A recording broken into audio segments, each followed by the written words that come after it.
¿Listos? Sí.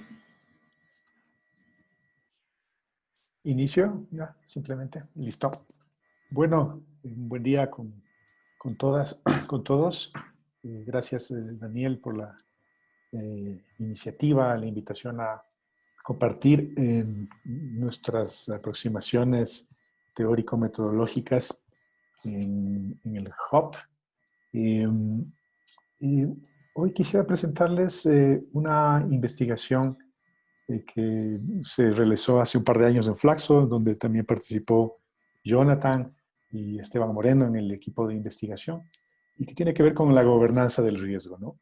Es una investigación que se plantea entender cuál es el proceso, la dinámica de las políticas de reconstrucción por desastres en América Latina, comparando Haití, Chile y Ecuador. Ya les voy a explicar un poco cuál es el objetivo de presentar esta investigación. Por un lado, me interesa mostrar cuál es el marco analítico que estamos planteando, que estamos desarrollando. En el caso concreto de Quito, quizás hoy no vamos a hacer alusión al caso como tal. El viernes intentaré desarrollar eso de mejor manera en el espacio de la jungla conceptual. Pero el marco analítico que estamos ya trabajando en el... But the analytical framework that we're working on in the institutional team is what I'm going to present today. And in this space, I'm presenting the opportunity to understand urban risk in the context of analytical framework that we have seen in the investigation of public policies in the territory, and colleagues that have also approached these themes about citizen security. And it's a framework that we are constantly redefining. And in the beginning, it has a scheme that I'm going to present today. But what interests me is showing this dynamic about the politics, post-disaster politics of reconstruction. In the actual context of today, the new normal situation, post-crisis of the COVID, there's going to be a series of policies that will have an impact on the crisis, especially in the economic environment. And it will be a structural, national, regional policies that are intending to reverse this slowing of the economy due to the COVID. So we're going to reflect on the idea of the co-disaster in this culture. And the investigation is a comparative investigation of 3 countries, which will invite us to reflect on the potential that they have in our project, not only in the hub, but in all of the project, a cross-sectional analysis of all of the cities that are part of tomorrow's cities around different aspects, including not just institutional, but construction of risk, participation and role of the citizens, or the processes of the policies. So this investigation intends to do that, to put in debate in a political framework what happens after a disaster, and as an analytical study and with methodology in this study. We are going to go over succinctly the problem, the state of the art as it is now, the analytical framework, methodology, and the results. First, the problem. To begin, I'm not going to much on this. This is a discussion that we're having in other spaces, and we hear about them a lot, so this is not the focus of this, but the basic concept that risk is a social construct, and for that, disasters are not natural, and that risk is a problem of development. So those models of development that configure certain vulnerabilities, and especially social and territorial, that then turn into a risk. So on Friday, I'm going to talk about this relationship and how this is constructed socially, the risk. This is a discussion that I'm not going to get into too much, just to focus on that when we talk about risk, we need to talk about the management that is approaching other types of studies, not just risk as a physical threat or in the terms of the social threat or territorial situation, but we are getting closer to a dimension that has to do with public action in a more broad way. And we have certain difficulty to construct this. The management of risks doesn't just talk about management, but management is an operational part that has to do with the public, and it guides different processes. So the risk management as it is, this term is minimal because it's a concept, it's a small concept of what all that it symbolizes. So many times, a lot of the literature focuses on the transmission of risk in an operational way in the development model, but I'm more interested in this moment in analytical, talking about public policy. So it's a process that's much more broad and complex, and it gives us an idea of not just the management, but a process of public action. So with risk management, it's an integral process that starts with prevention, mitigation, emergency response, reconstruction, and now we're talking a lot about risk transfer, understanding and awareness, and investigation, we're focusing on the risk as a problem of development. That's the starting point, and we're going to look at rehabilitation and reconstruction.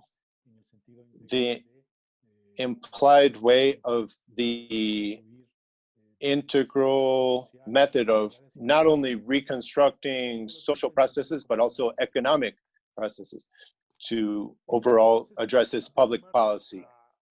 So to begin to look at in terms of development, it has two different connotations. It can be a risk of its study of itself. Very clearly, when a week ago, when we saw how this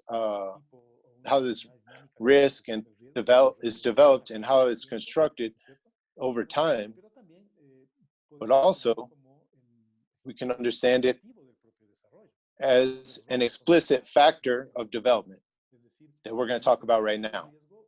So how risk and the different events and disasters generated because of a natural event interrupt development. There's a matrix through time with the initial projection of development is interrupted.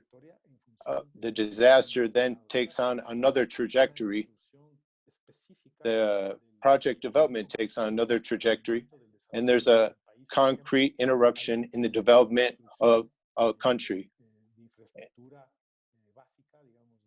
There's an interruption in basic infrastructure, could be roadways, hospitals, schools, and overall it impacts the ways of life and the forms of economy, including the microeconomy as well as the macroeconomy, and the social fabric of communities. So this risk, as it was introduced, is a process that helps us understand experiences like that of Quito in the 17th century and 16th century even, that has constantly been redefined through development processes, especially for earthquake events. Or we could look at right now in this year, an earthquake that recently happened in Croatia that will generate an understanding of these processes. But this idea of the relation between development and risk does not have the same implication in different territories throughout the world. So when one observes the different indexes of risk and they compare with the indexes of development, can see that there we have to take care to understand depending on a systematic analysis. This relationship has had greater impacts in Latin America just because of the large exposure to natural disasters, volcanic activity, earthquakes, climate change. So for these impacts in economic terms, social and political terms as well, for example, in the 20th century, there were more than hundreds of thousands of deaths because of, and in terms of the economic experiences, the losses overcomes the total amount for all of the countries in the region. So there's a pressure of liquidation, poverty, etc. And in some countries that have been affected, among the most important, specifically Haiti, that we're going to see now, there are concrete impacts in the political system and the democratic process. The questioning of the authorities, for example, and especially processes of governance.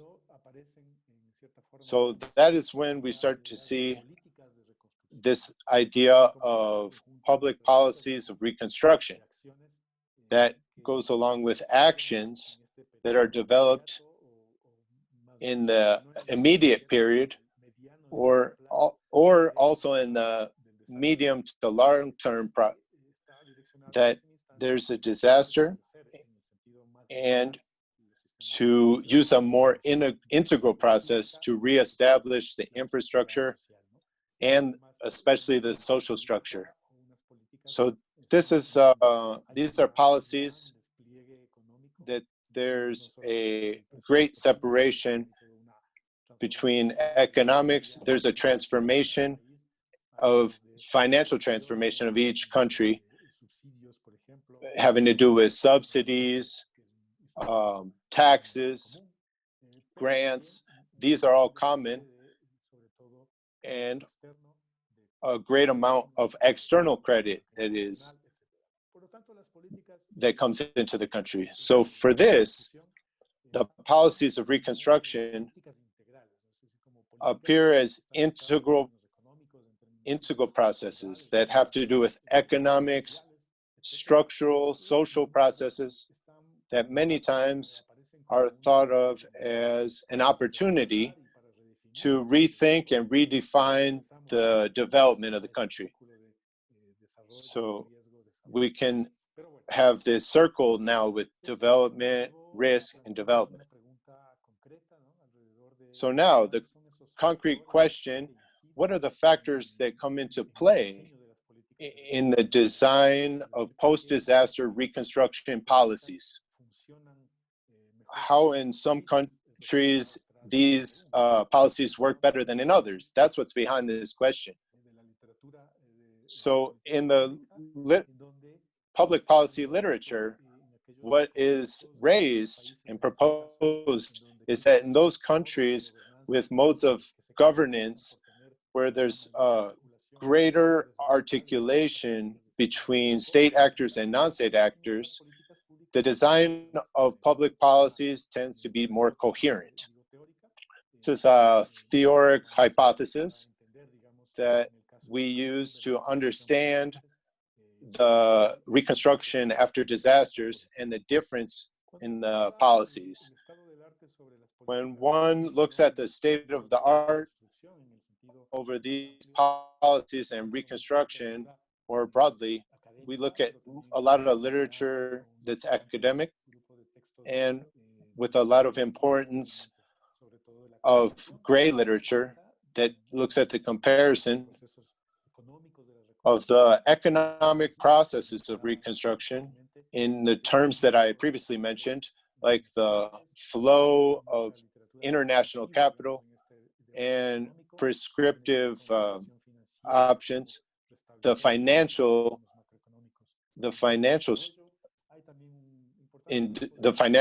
sector in development as well. There's also literature that has to do with planning that begins with the policies that are post-disaster. It has to, how to reverse the vulnerabilities and key terms that have to do with resettling populations.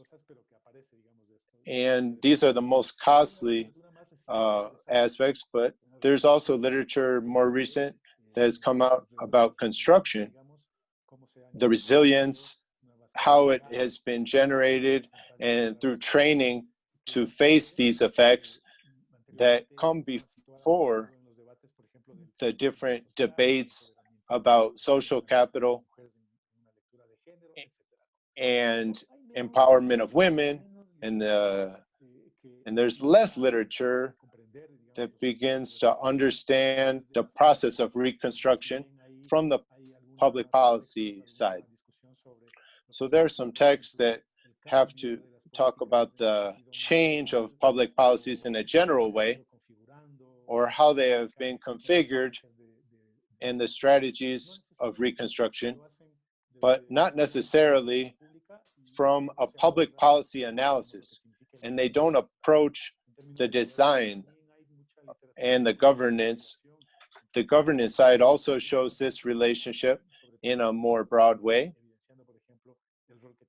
For example, the different international situation with different governments, but there's not a systematic way of how these interrelations and the market of the state affect the development of policies. This brings us to the analytical framework that is fundamental for this scheme. I've showed it many times in the hub to different colleagues in spaces of reflection. I hope many of you have it now internalized. We're looking at public action as an independent reality. It's not independent, it's actually, and the contemporary relations between the state, the society, and the market, and the process of public policy, and maybe a little less than in a specific territory, and especially in the process of development. This brings us to a construction of causality in a specific manner of different modes of governance understood by the role that the state has and the debates of governance of how these state elements in the public policy continue to be the principal actors in these public policy. But to further talk about this scheme, the different interaction that the state permits or reduces in terms of economic or society factors, this participation is very decisive in the public policy process. there's also a debate in public policy in the School of Administration that comes from the 80s and 90s to understand how the resources that are had by government and in order to develop the policies, depending on, they're consistent in how, in their mix, in their combination.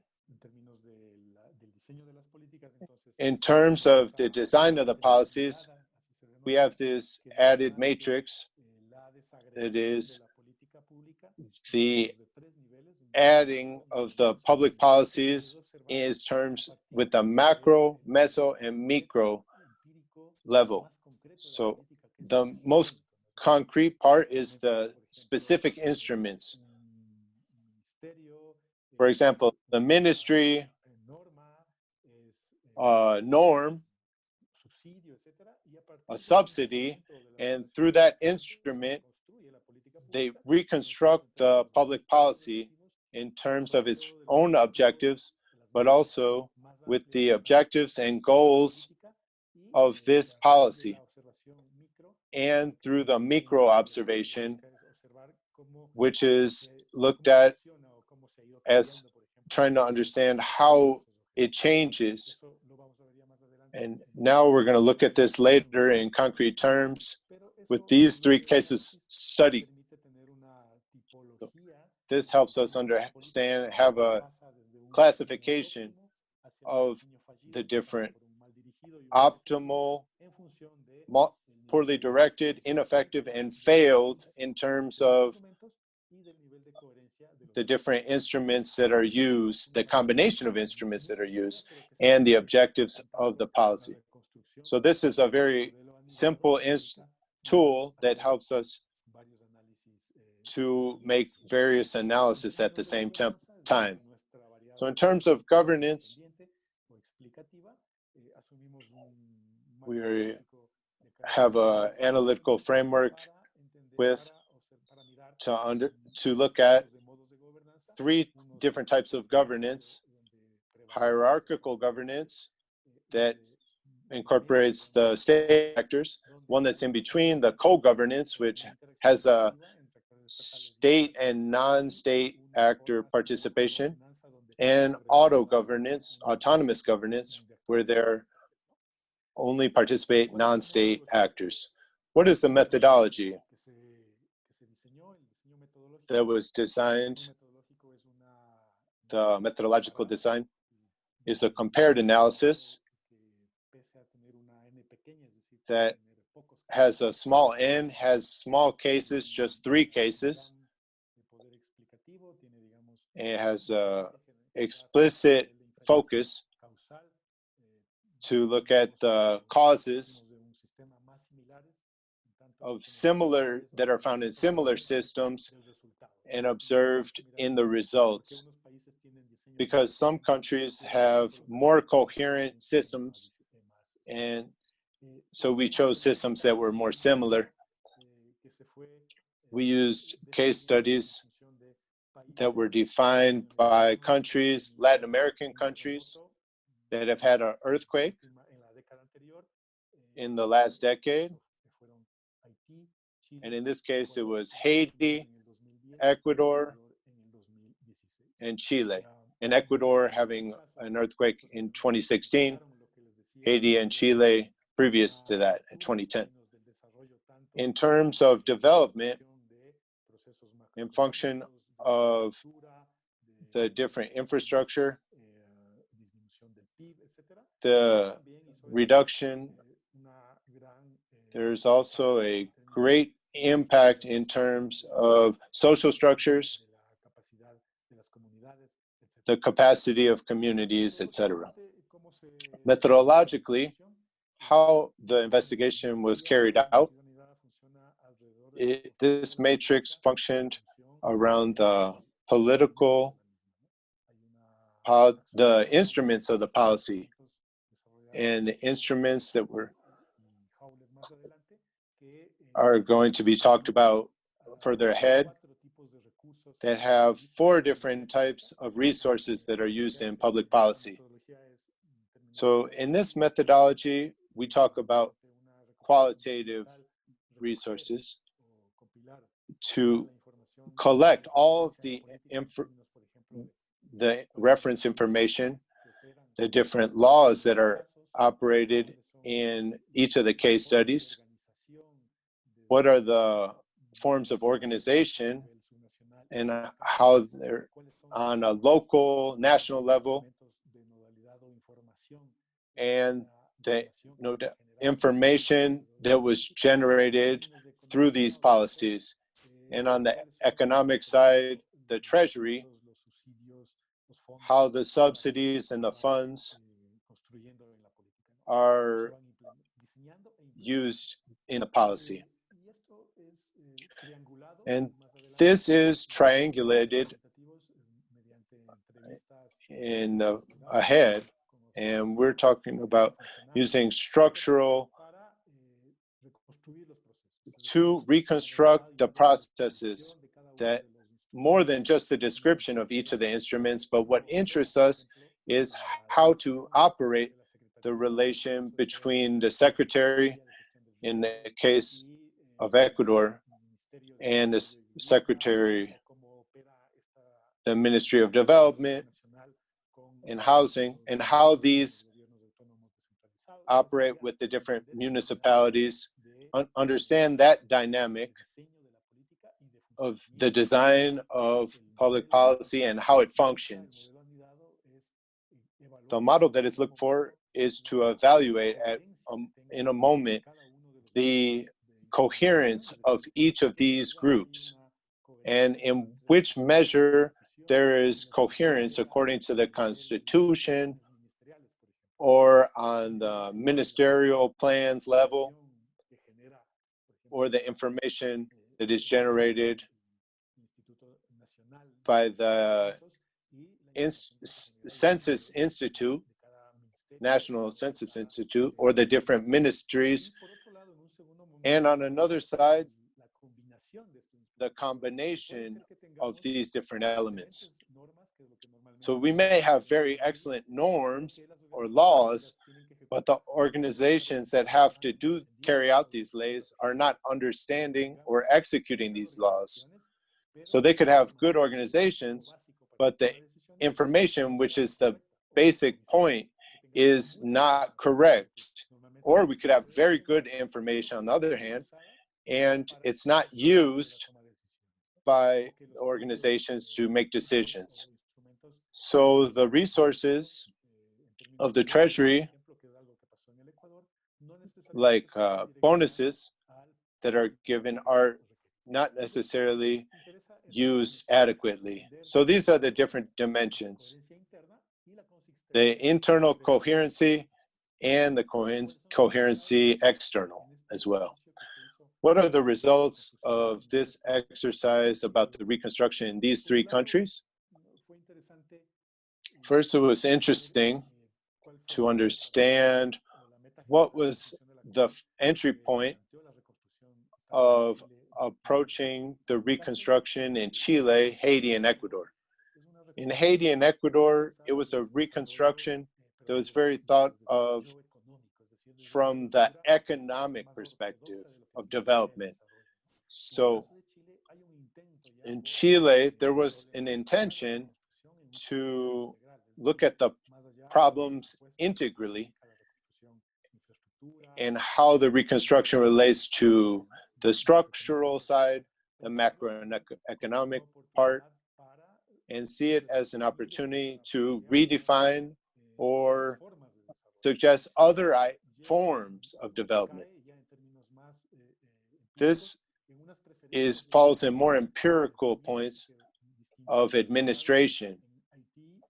And in Haiti and in Ecuador, their focus of development, in the case of Ecuador, the focus of the policy was focused on financing within the country as far as subsidies, and also external as far as foreign credit.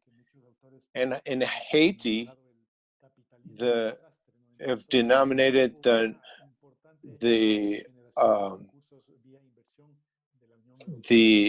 capitalism of disaster, and in different areas, they did not carry them out very well.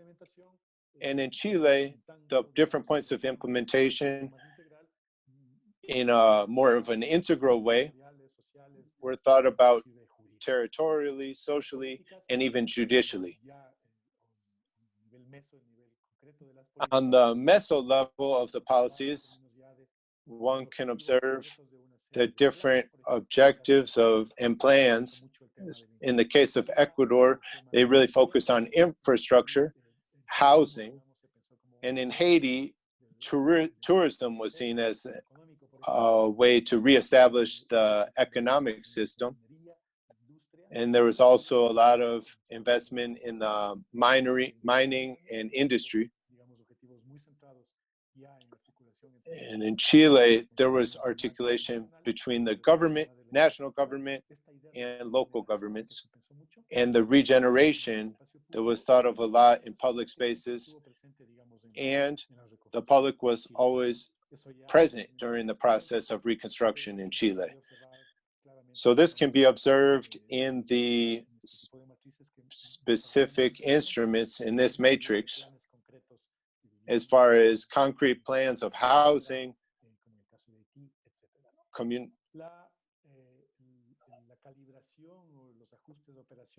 the calibration of the instruments over the long term.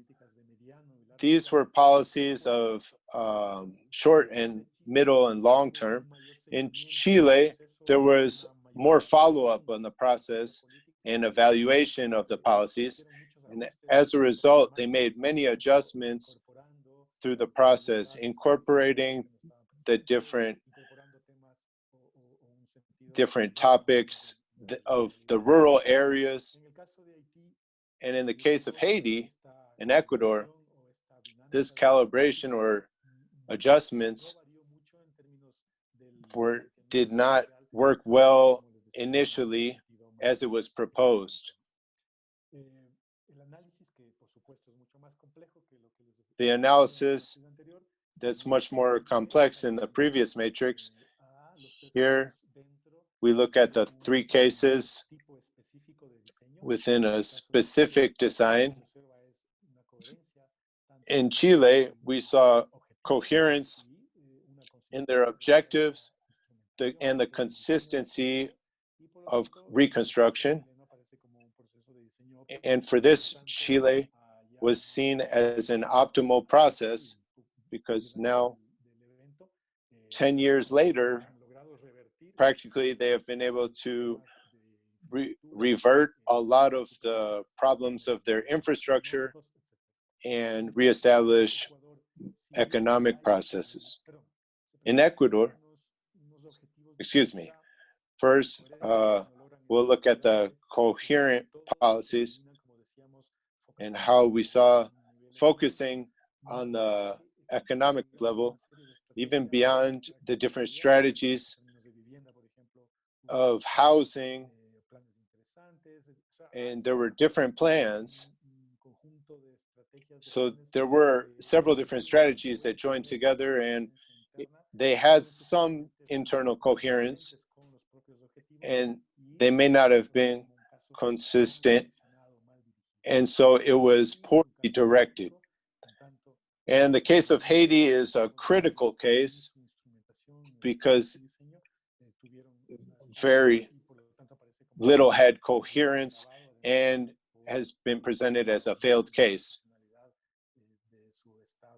because due to its fragility as a nation. So how do we explain this in terms of the hypothesis that was proposed earlier? The failed processes and poorly directed processes of Ecuador and Haiti. In the reconstruction, the processes are anchored to the figure of the state. In this case, the state of Ecuador has a very authoritarian structure with very little articulation with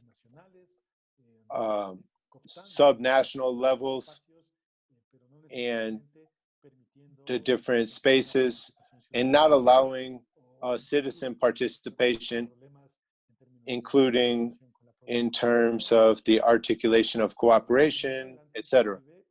And further ahead, including they were able to derive a series of problems of corruption, where many of the ministers and directors who were in charge of reconstruction were put in jail, including the president even, and in Haiti, the process had very little capacity to articulate itself on a subnational level.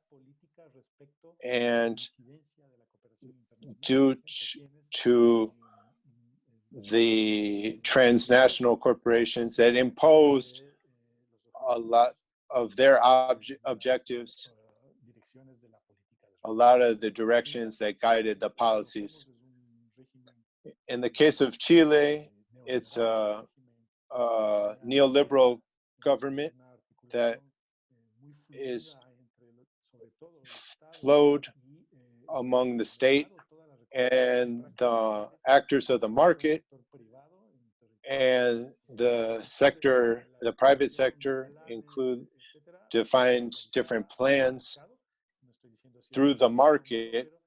I don't know if this is good or bad, but what we're showing is how there's an articulation between the state, the national government, and the market sector, the economic sector, that contributed to the reconstruction. In Chile, they criticize that there was little participation of the citizens. So a lot of these plans were carried out with, and citizen participation was not as strong. So this in general,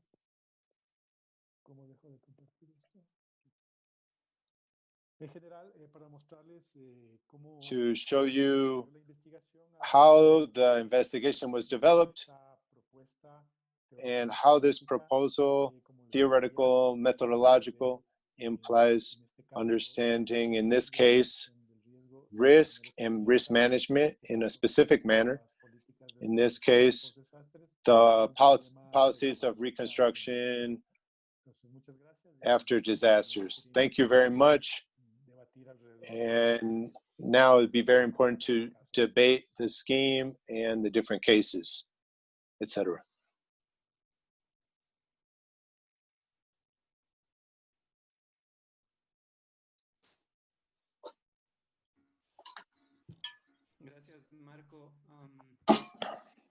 Thank you, Marco.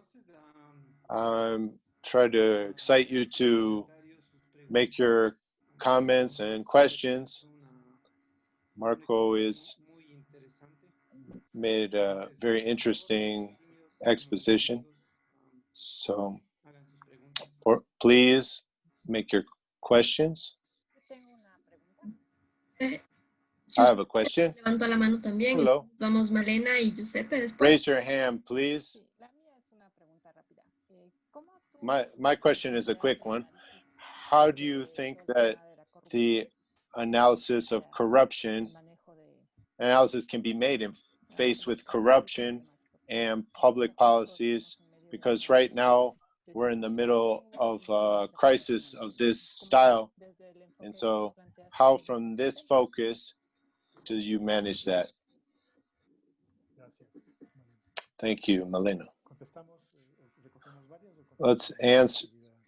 Should we have various people ask questions or answer directly? I think directly afterward. Sí, directo ya. Yes, so in the scheme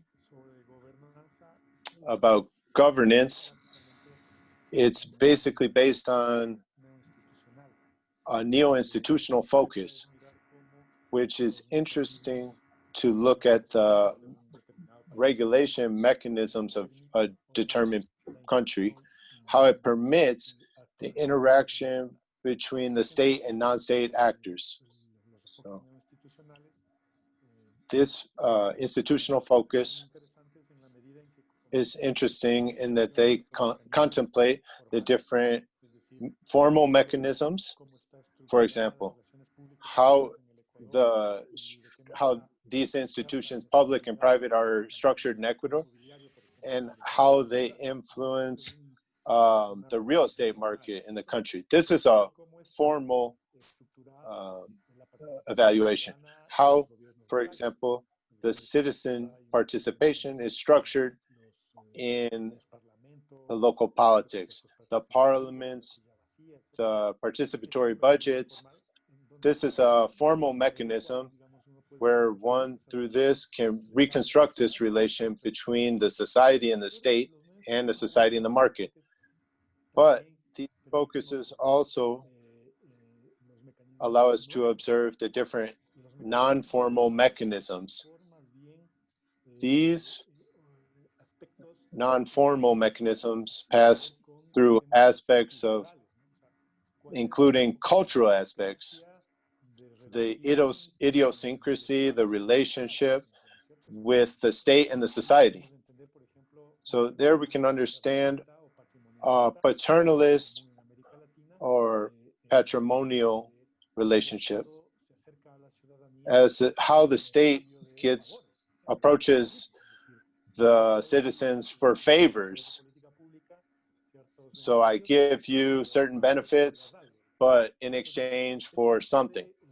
So this type of relations or informal mechanisms are not hidden. They're hidden, but they're not documented. Some cases are, but in the majority, no. So this informal dimension allows us to observe these processes of corruption, where the agreements should be transparent, or should, especially in political objectives, but that have to do instead with particular interests. So it is possible to do through this informal vision of the regulation measures and mechanisms. Can I go? Sí, Giuseppe. Marco, thank you very much for your presentation. I have a couple of comments that you have already addressed in your presentation, but you can formulate more in depth. I was also thinking about my limited work I have done on risk governance, and there are two big problems that you have already mentioned. So one is how to include the gap between policy or strategy or a plan and the implementation of those documents into the in the everyday life of people. So sometimes these instruments are really just words or are a result of political debate, but at the end they don't find implementation. So as you were saying, so they can be very good in theory, but when you go in practice, it's totally another story. So how can we include this gap? How can we investigate or analyze this gap between policy and the implementation of policies? And the second comment is related to the relationships between state and market. Of course, on the one side, how can I say, a separation can exist between state and market, but in neoliberal democracies, is likely that there is huge overlap between state and market, and really we are not able to recognize when a state speaks on behalf of the market and vice versa. So do you think that we can clearly separate state and market, or rather there is a huge overlap and interaction and networking that do not allow to clearly separate these two kind of actors. Thank you.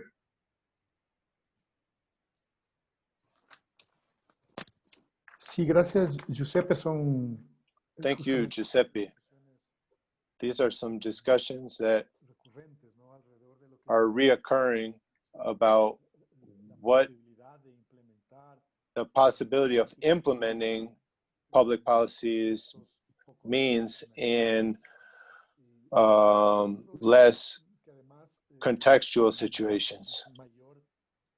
So when we talk about policies that are anthropogenic or that are focused on human beings and are derived for the public security, or the public security, for example, they redefine the focus of actions of security that used to be of the state towards prevention and allowing the environment to. So the human being is also seen at the center of political processes. And in these cases, it implies or requires a very active participation of the citizens. Citizens are not just the ones who receive or are subjected to the policies, but they're part of the policies. And that's when it's converted into a challenge that precisely is the principal problem that the politics imply. The risk management is thought of an active process that's administered by the government or the local government, and the citizens are conscious of this, of the social construct of risk, and they participate, but they're aware and they create trainings in case of an emergency. But there is a discussion that has to do with the citizens. As you said, it's talk about the practice, but it's not taken to the different processes of participation or a clear articulation between the government and the role that the citizens need to take. And so that is where this paradigm is broken and has to do with the sustainability, because there is no, needs to be a union of the actors. So this, and there are cases of this working. And so there's the case of Bogota in the 1990s, when they began to construct a civic culture that had to do with the processes of prevention and security. And there was a successful policy. And I'm telling this hypothesis in the scheme because how do these actors, non-state actors, and the citizens could participate, and it could work. So there are problems, but it could work. And to the second comment, it's also interesting because it has to do with the many times the paradox or dilemma that the neoliberal regimes of open economy. Ecuador is a neoliberal regime where at the beginning the economy should function in an autonomous way. And it should be what analyzes the development and the economic processes, etc. But in practice, it needs a state that regulates these processes, these economic processes. So in the case of Chile, it's an open economy that's more radical in the region and maybe one of the most radical in the world, depending on its role that it has in the market and the different social political processes, including in a country like Chile, where it shows the process of reconstruction and the important role or the capacity that the state can regulate this economic dynamic.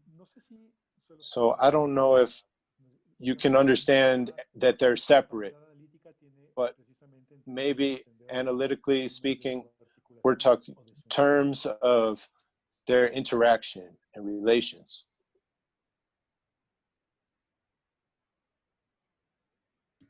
Juan Gabriel, por favor. Juan Gabriel. Good morning, Marco. Great exposition. I don't know if you responded earlier with the previous question, but when we go to make an experiment in a place and we try first a place that we already know, and the results, we know how they are and what we're going to do for this experiment. But in this public policy situation, or when someone proposes a policy, it's like it's what it should be done, and it's proposed and takes off, and sometimes it works, sometimes it doesn't work. More times it doesn't work than it does. So maybe is there some form, as you as professors of social studies can talk about the different actors that are involved and how, if they were not corrupt, it would be good. But there are things that we already know that are happening that are compromised, but if we can propose almost utopian plans, but we know that they're not going to work. So how, that's kind of the role of the state. So what do you think can be done? What could be proposed kind of as an experiment so that the public policies could work related to risk? That's an interesting question, because in one way, it makes us reflect on the necessity of approaching, understanding different problems that have to do with public, concrete problems in a systematic way, in a form that's more methodological in terms of explaining, first characterizing if a policy works or doesn't work, no? So the public policies are theoric constructions. They're not formulated as such. Quito doesn't have something called the politics of risk management. It has a number of strategies. So the analysis of public policy could be analyzed scientifically, systematically, how these policies could be constructed, and how we can identify where it's failing. We could have a very good norm. There could be a very good organization, but they're not articulating. And so to make sure that the policy and to observe if it's failing in these aspects and these points, it's not done. So the function of the policy the public policy has to do with feedback process, but it really doesn't ever happen. So the academic world has a very important role of seeing this from outside, and beyond that, whether that policy works or doesn't, explain why it has been effective. This is where we look at learning processes.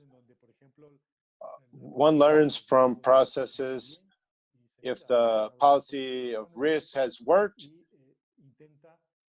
and then intending to replicate or incorporate elements in one's own context. This is a much more complex process from day to day that involves a political process, not necessarily something that we have the conditions to resolve it in this manner. So beyond that, seeing the policies, whether they work or don't work, the systematic analysis can give us guidelines for how to improve the policy. Teresa. Marco, thank you very much. I have two comments and questions. First, I liked a lot how you compared the three countries because of all the issues that you presented.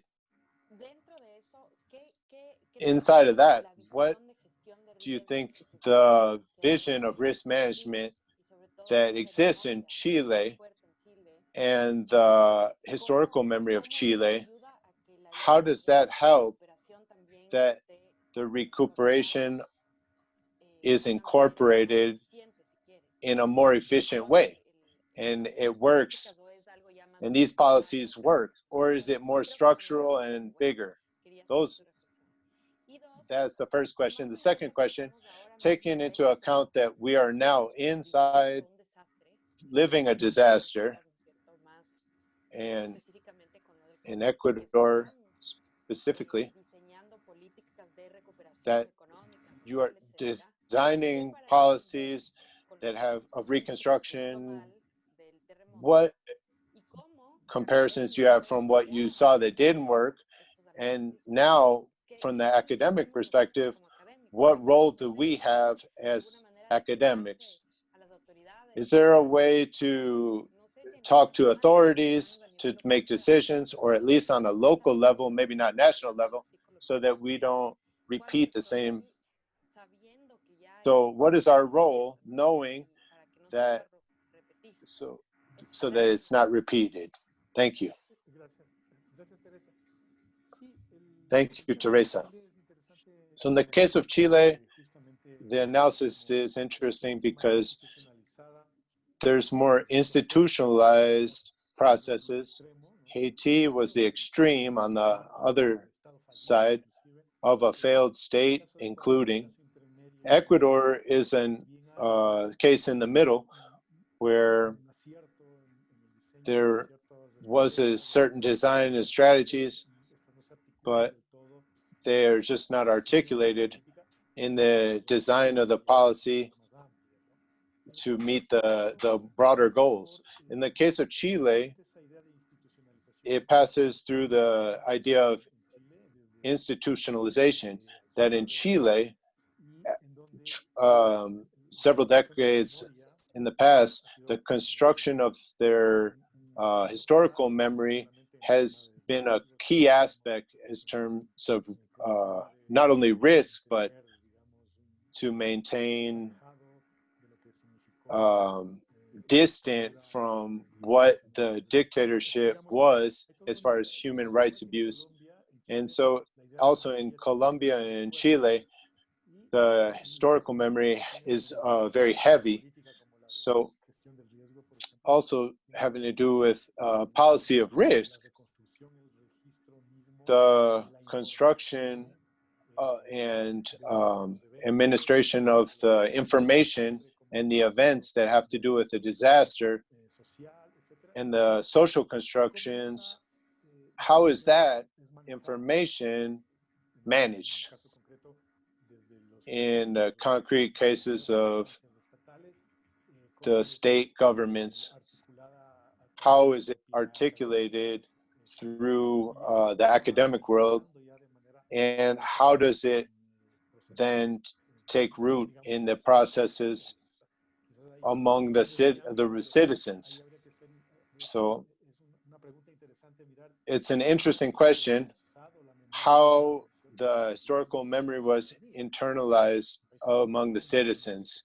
For example, in Japan, this is also developed, and in Mexico, there are advances that are important that have to do with that. But having to do with public policy, using the memory as a combination that can be used for the long term. The second question, it has a lot to do with a culture that we know there's a reconstruction or strategies of middle and long term, and how do we reverse the errors of the earthquake, for example, in Ecuador.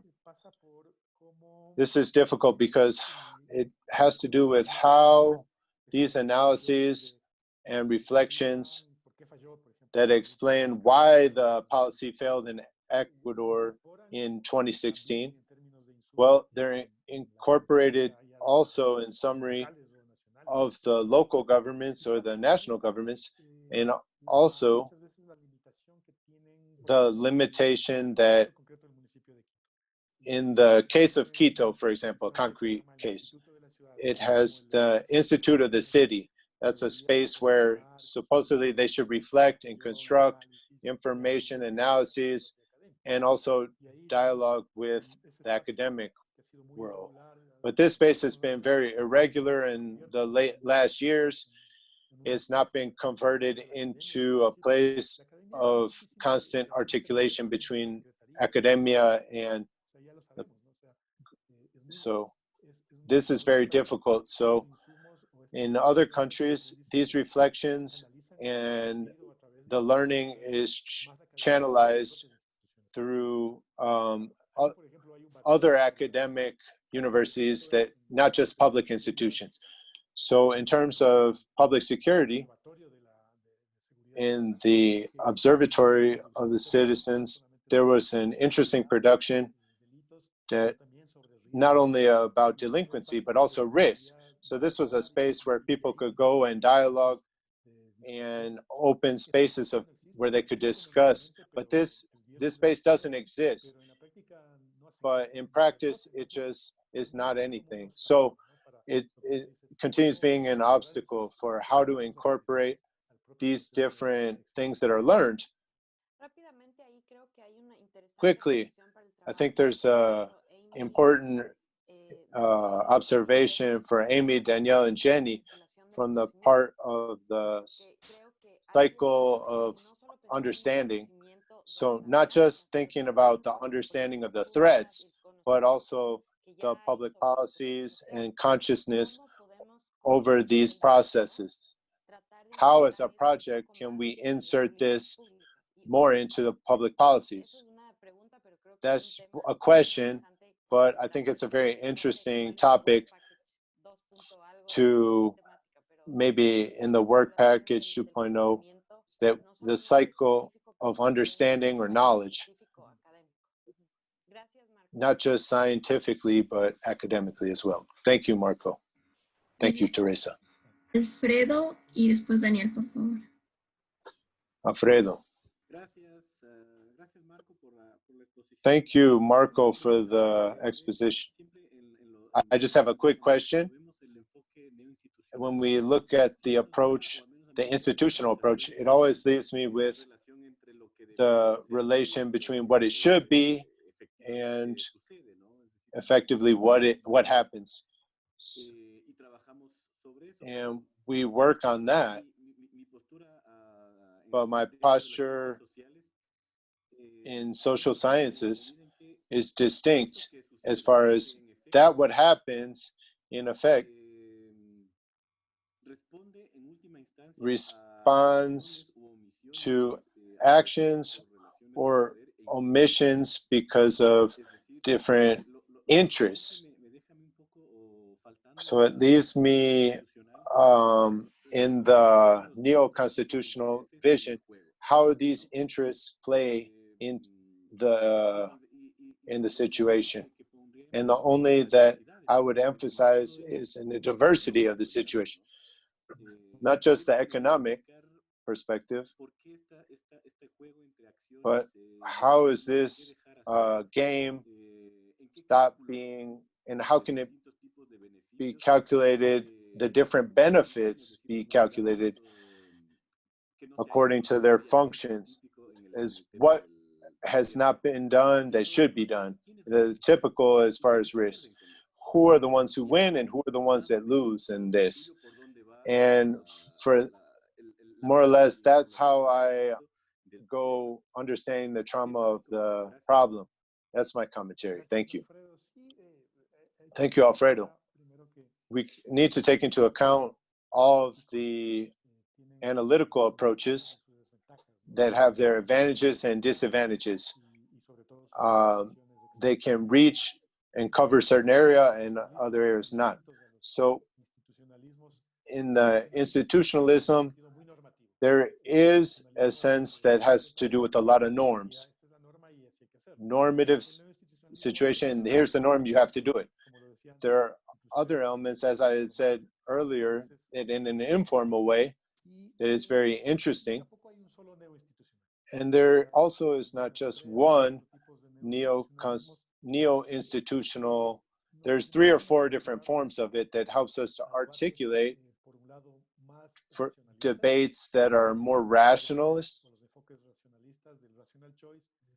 the rational choice that is proposed in the decision-making in public policies, and it passes through the interests of the different people. Could be the mayor, Mayor Rodas, Mayor Barrera incorporated risk management policy because it interested him and he wanted to make it visible politically, and it could help with external relations. So this could be directed by the mayor to a political platform. We could say Mayor Rodas incorporated a notion that for particular interests and conditions having to do with companies, and so that could be the interest that's very clear as well. So this has to do with these neo-institutional economic approaches. In this case, the decision-making through norms that are present, but measured by the interests. So Mayor Barrera, this example is not just in the air. There's a political interest, a personal interest, but it's mediated by these different interests that permit or do not permit this public policy of risk. So the institution is not isolated from those who contribute. And so neo-institutionalism also is focused on those who prioritize the ideas of the people. So in Quito, there was risk management that was constructed and a new paradigm of sustainability that has helped local governments define their development. This could be a paradigmatic explanation, but in neo-institutionalism, the person who makes that decision does it in terms of their ideas and having to do with sustainability, but also through an institutional framework and normative framework that's specific. So they're not so isolated and have to do with the culture and the economic rationale in Ecuador.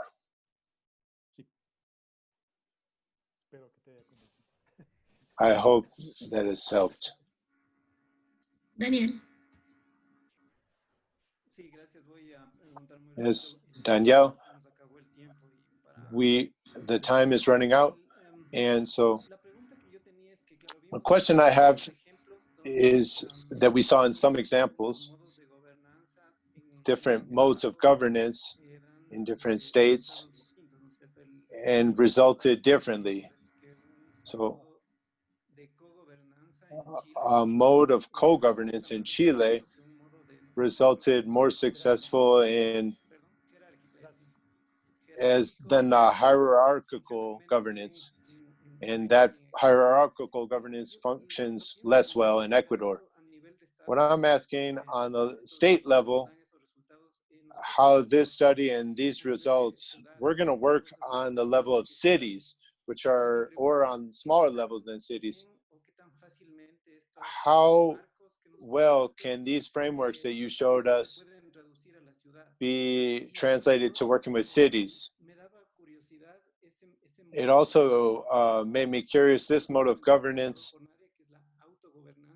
the auto-governance, autonomous governance, on a level of a state, or I would like to know, what is autogobernanza, what is auto-governance, and how this could be applied if it were to appear in a city, or on what scale it would be used. Thank you, Danielle. I want to clarify several things. First, the framework, the analytical framework functions very well on national aggregated level with the studies of policies and how they change or how they function in one way or another in function of the governance or the mode of governance that they have. But they also are explained on a local level. On a local level, you have right now processes and public reaction that there is each time more intervention and more participation through the society and through the market. So there's no problem changing the scale. What happens when you lower the scale, the governance doesn't only have a horizontal axis. The governance in a horizontal axis has a state, society, and a market all on the same axis. But when you're on a local level, there's also a vertical axis, because you take the local government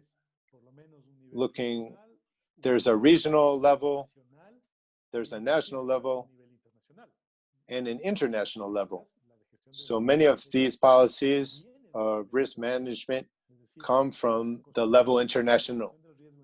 So how these policies are constructed in Latin America, it has to do with the local governments and how they related to international discussions or debates of United Nations, etc. So there you have vertical governance and a horizontal governance. And below, you also, in municipal districts, you have local environments, zonal environments, so there's complexity with that. That on one side. So this scheme is interesting because it helps to reconstruct complex situations, like a policy that has to do with risk management that's complex, that has to do with international relations, social relations. It could be a question of governance and their role, and it includes all of that complexity.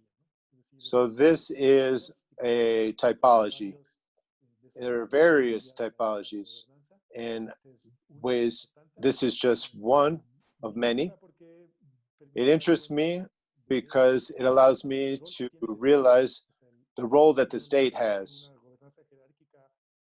A hierarchical role that's centralized, or that in a co-governance, the role is more open.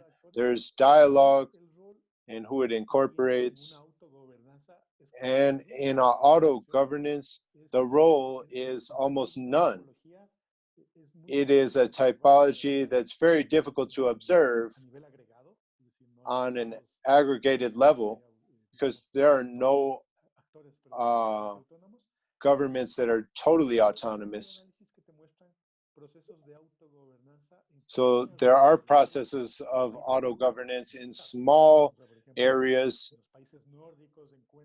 or in highly industrialized countries. Like in the Nordic countries, there are local processes around a certain policy where the regulation is almost all autonomous. So what the local government does, what the market does, and what the citizens do. So there, the role of the state is lost, and it's a category that's more difficult to observe because there's not many cases. This makes me think a little bit about a case that Jenny may know, which is the situation in Baños, when at the beginning of the eruption, the people began to throw out all the institutional norms and implement their own risk management by their own means. And so, yeah, that could be. And that was what I was talking about. Thank you.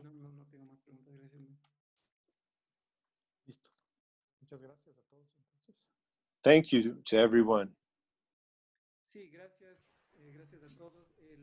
Thank you, everyone. So we'll wait for you next week. And thanks for your patience. We went over time, but since you've stayed, I think this schedule is okay. So we're going to try and continue with this. Next week, we're trying to confirm Alfredo to talk about anthropology, but we're going to wait to confirm. Thank you, and see you next Monday. Have a great week. Hasta luego, chao.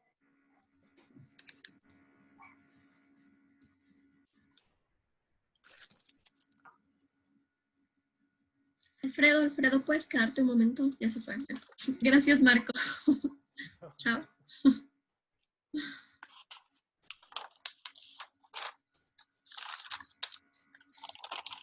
Gracias, Brandon. Sí. De nada.